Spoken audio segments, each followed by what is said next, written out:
మంచి బట్టలు కట్టుకోదా, మేము బుక్కెడు పువ్వు తినొద్దా, మేము సమాజంలో గౌరవంగా బతుకోద్దా? ఎవడు వద్దన్నాడు? ఎవడు ఆపినాడు? బుక్కడి పువ్వును పెడితే పెట్టినావా చవట? అక్కడ పక్కకు చంద్రబాబు నాయుడు పేద ప్రజలకి అన్నం దొరకడానికని భోజనం కోసం అన్నా క్యాంటీన్లను ఒక కార్యక్రమం తీసుకొచ్చినాడు. పేద ప్రజలు ఈనాడు పళ్ళేరంలో కొంత అన్నం పెట్టుకొని తినే పరిస్థితి ఉంది.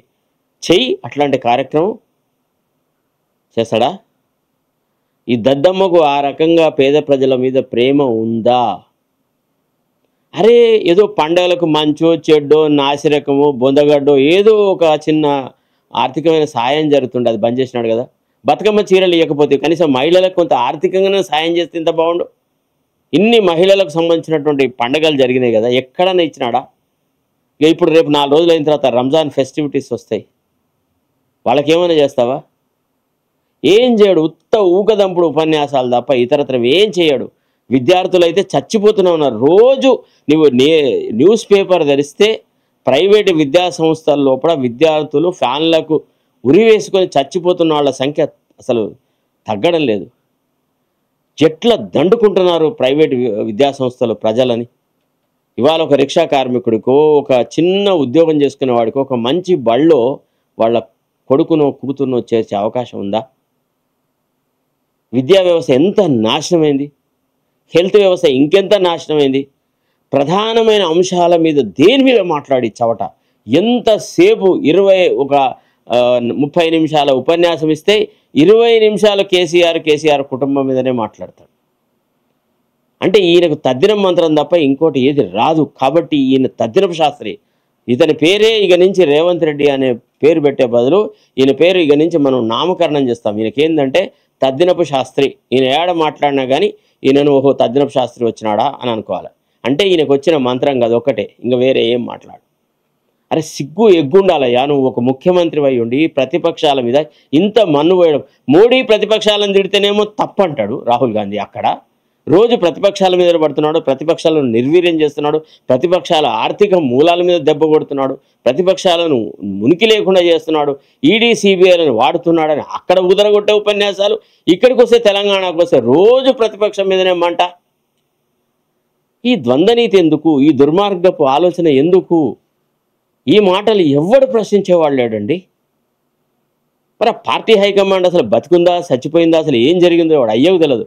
ఇక్కడ ఇంత దుర్మార్గ పాలన జరుగుతుంటే ఇక్కడ ఉన్నటువంటి వాడు ఇవ్వడని ఒకడు మాట్లాడుతున్నాడా? ఇక ఆయనకు పాదాలకు చెప్పును ఒక ఆయన తీసుకొచ్చి పిసిసి అధ్యక్ష స్థానం పెడితే ఆయన పార్టీ యొక్క కార్యవర్గాన్ని కూర్చడానికి ఆయనకు ఇంత టైం పడుతుంది. ఈయనకు మంత్రివర్గ కూర్పు కష్టం, ఆయనకు కార్యవర్గ కూర్పు కష్టం. ఒకడు కుంటివాడు, ఒకడు గుడ్డివాడు. వీళ్ళిద్దరి నేతృత్వంలో ఈ రాష్ట్ర పరిపాలన ఇక బ్రహ్మాండంగా సాగుతున్నట్టే. వంతవాడానికి నువ్వు పిసిసి అధ్యక్షుడు అయింది లంబాచోడు ఎందుకు? నీకు కావాలా మంత్రి పదవి? పొన్నం ప్రభాకర్ తీయాలా, ఈయనను పెట్టుకోవాలా, ఇంతే కదా. ఇదే ఆలోచన, ఇదే రకమైనటువంటి వీళ్ళు పోనీ ఒక 4-5 ఎఫ్సీల మంత్రులు అందరు మంచి మంచి శాఖలలో ఉన్నారు. వాళ్ళలో ఒకళ్ళని తొలగించేసేసి మా బీసీలకు ప్రాధాన్యత కలిగించు, 42% రాష్ట్ర క్యాబినెట్లో మొట్టమొదట అమలుపరచు అని పిసిసి అధ్యక్షుడు డిమాండ్ చేస్తాడా? చెయ్యడు. మనం అడుగుతున్నాం 42% మొట్టమొదట నీ క్యాబినెట్కే వర్తించు రేవంత్ రెడ్డి. నిజంగా నీకు బీసీల పట్ల ప్రేమ అనురాగాలు ఉన్నట్టుగా మేము అప్పుడు భావిస్తాం. నువ్వు ఏది సాక్రిఫైస్ చేయకుండా ఉత్తగానే నీళ్లు అక్షింతలు వదిలితే పితృతర్పణం జరగదు. నేను చెప్పేది అది. ప్రతి దానికి పితృతర్పణం అంటాడు, అదే తద్దిన మంత్రం చదువుతున్నాడు, అక్షింతలు నీళ్లు వదులుతున్నాడు, కథం ఫినిష్ అయిపోయింది. వాళ్ళ అభివృద్ధి వీళ్ళ అభివృద్ధి ఇదే నారని వ్యవహారం. కొంతమంది అంటున్నారు ఇటు ఇవాళ శరత్ కుమార్ గారు కొద్దిగా భాషని ఇచ్చేస్తున్నాడు. నేను మార్చకపోతుంటే రేవంత్ రెడ్డి భాషను మార్చినాడు.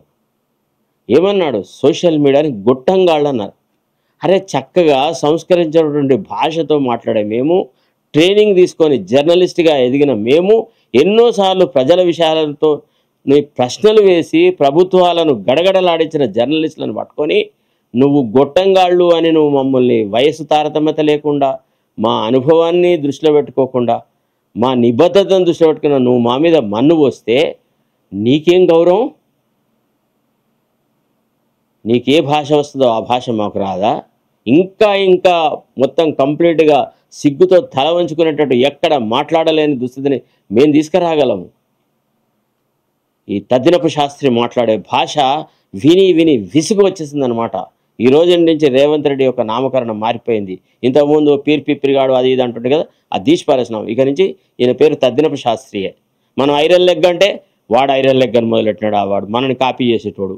ఇదేంద్రా బాబు, ఈ తద్దినపు శాస్త్రి మంత్రం ఏంటంటే నువ్వు దేనికన్నా ముందు కేసీఆర్ మీద, కేసీఆర్కు పేరుకు, కేసీఆర్ యొక్క పరిపాలనకు తద్దినం పెట్టినాకనే ఏ కార్యక్రమం చేస్తాడు. కాబట్టి ఈయన పేరు తద్దినపు శాస్త్రి. ఇంతే. అరే బ్రహ్మాండమైనటువంటి ప్రజల సమక్షంలో నీ వాళ్ళ మధ్యలో ఉండి నువ్వు ఏం సేవా కార్యక్రమాలు చేస్తావు గవి చెప్పవే. చవట ఏరి కోరి మూలకు అసలు ఎన్నడూ సేవాభావం లేదు. పేద ప్రజల తరఫున మాట్లాడని వాళ్లకు, వాళ్ళ బిడ్డలకు, వాళ్ళ మనుమలకు, మన్మరాళ్లకు, కడియం కావ్యలకు, పర్ణికారెడ్డిలకు టికెట్లు ఇప్పించిన నువ్వు పేద మహిళల గురించి మాట్లాడే అర్హత నీకుందా? ఇప్పుడు చూపెడతాను నీకు ఆమె ఎంత పెద్ద గొప్ప ఉపన్యాసం ఇస్తో. ఇప్పుడు చూపెడతా ఒక్క నిమిషంలో. నువ్వు సమాధానం చెప్పండి. ఇక గింత సేపు అండి, ఇక గింత నిడివి రేవంత్ రెడ్డి ఆనాడు ఆగిపోయిన ఇందిరమ్మ ఇల్లు మళ్ళీ ప్రారంభించి నియోజకవర్గానికి 3,500 కాదు, 3,500 లేదు, 30 లేదు, అంత గోదావరి గడ్డ అంత అవుతుంది అనమాట. మాట్లాడే లేదు, జై లేదు, కాంగ్రెస్ లేదు, ఎడమైంది గట్టిగా